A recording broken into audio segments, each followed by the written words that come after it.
eu des éléments de réponse sur beaucoup de questions.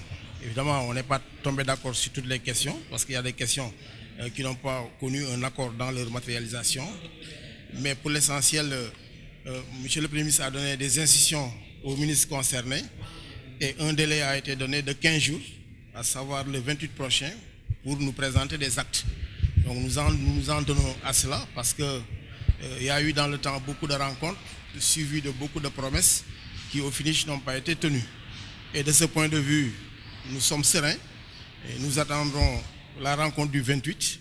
Si donc on met entre nos mains les actes qui ont été promis, donc il n'y aurait pas de problème. Bon, autrement, donc, nous sommes dans de bonnes dispositions parce que nous avons épuisé le délai légal de 30 jours francs de préavis de grève.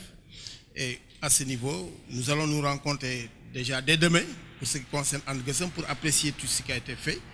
Et de toute façon, on avisera et on attendra d'ici le 28. En tout cas, c'est l'instance de And Gueusseum qui décidera de ce qu'on fera. Mais on est déjà mobilisé, on a fait beaucoup d'assemblées générales.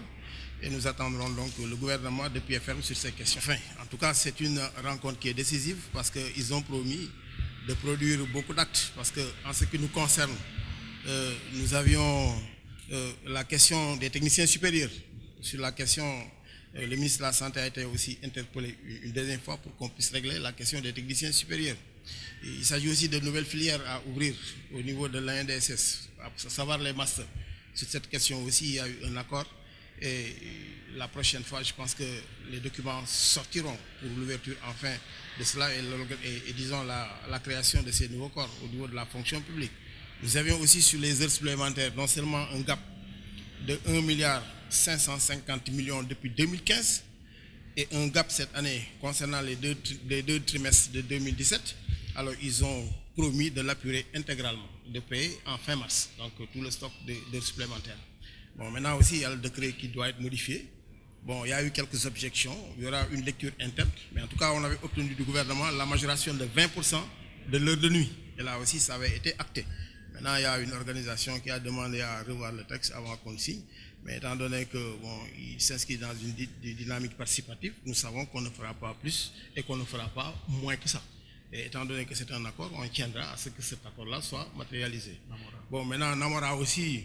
Évidemment, c'est un dossier pendant devant la justice, ça tout le monde le sait, mais sous ce rapport aussi, donc des solutions alternatives ont été trouvées avec le ministre en charge de l'habitat et des terrains donc seront offerts, il n'y a pas d'une assiette foncière au Lac Rose, ensuite à Holpodaga derrière Diamniadio, et nous pensons qu'aussi nous avons une autre étape à franchir avec M. le Président de la République, parce qu'il s'agit de signature de bail. Donc un bail, mais même des baux, parce qu'il y aura aussi d'autres décrets qui devaient être pris pour en fait sécuriser la surface, l'assiette foncière de Tivaouane-Peulh. Donc sur cette question aussi, je pense qu'on a avancé. Bon, maintenant, tout compte fait sur la CMU aussi, des engagements ont été pris. Donc pour le remboursement, disons, de ces dettes. Donc en gros, sur les questions qui concernaient And Gueusseum dans la plateforme minimale, nous avons eu quand même des éléments de réponse. Mais c'est des éléments de réponse, des instructions qui ont été données, mais aucun acte n'est sorti. On attend les actes. Parce que la perspective, ce n'est pas encore des vœux pieux, la perspective, c'est des actes.